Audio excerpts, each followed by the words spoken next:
حکایت شیخ سعدی۔ ایک عابد نے خدا کی زیارت، دیدار و ملاقات کے لیے 40 دن کا چلا کیا۔ دن کو روزہ رکھتا اور رات کو قیام کرتا تھا۔ اعتکاف کی وجہ سے خدا کی مخلوق سے یکسر کٹا ہوا تھا اور اس کا سارا وقت آہوازاری اور راز و نیاز میں گزرتا تھا۔ 36ویں رات اس عابد نے ایک آواز سنی، شام کو تانبے کے بازار میں فلاں تانبا ساز کی دکان پر جاؤ اور اپنی مراد پا لو۔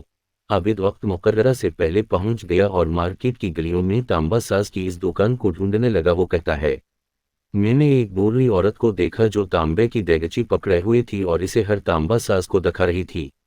اسے وہ بیچنا چاہتی تھی۔ وہ جس تانبا ساز کو دیگچی دکھاتی وہ اسے تول کر کہتا 4 ریال ملیں گے۔ بڑھیا کہتی 6 ریال میں بیچوں گی۔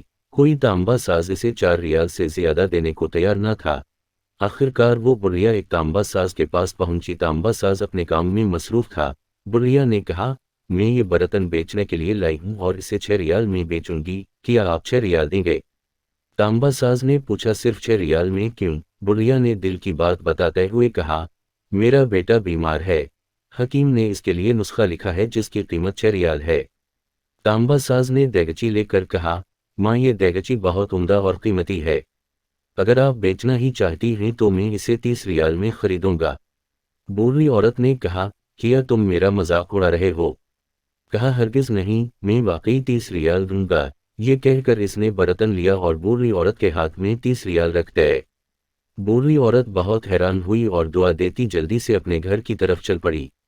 عابد کہتا ہے، میں یہ سارا ماجرا دیکھ رہا تھا۔ جب وہ بڑھیا چلی گئی تو میں نے تانبے دکان والے سے کہا، چچا، لگتا ہے آپ کو کاروبار نہیں آتا۔ بازار میں کم و بیش سبھی تانبے والے اس دیگچی کو تولتے تھے اور 4 ریال سے زیادہ کسی نے اس کی قیمت نہیں لگائی، اور آپ نے 30 ریال میں اسے خریدا ہے۔ بوڑھے تانبا ساز نے کہا، میں نے برتن نہیں خریدا، میں نے اس کے بچے کا نسخہ خریدنے کے لیے اسے پیسے دیے ہیں۔ میں نے 1 ہفتے تک اس کے بیمار بچے کی دیکھ بھال کے لیے پیسے دیے ہیں۔ میں نے اسے اس لیے یہ قیمت دی کہ گھر کا باقی سامان بیچنے کی نوبت نہ آئے۔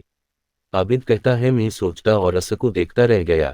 اتنے میں غیبی آواز آئی، چلا کشی سے کوئی میری زیارت کا شرف حاصل نہیں کر سکتا، گرنے والے کو تھاموں اور غریب کا ہاتھ پکڑوں، میں خود تمہارے پاس چل کر آؤں گا۔ حکایت شیخ سعدی سے ماخوذ۔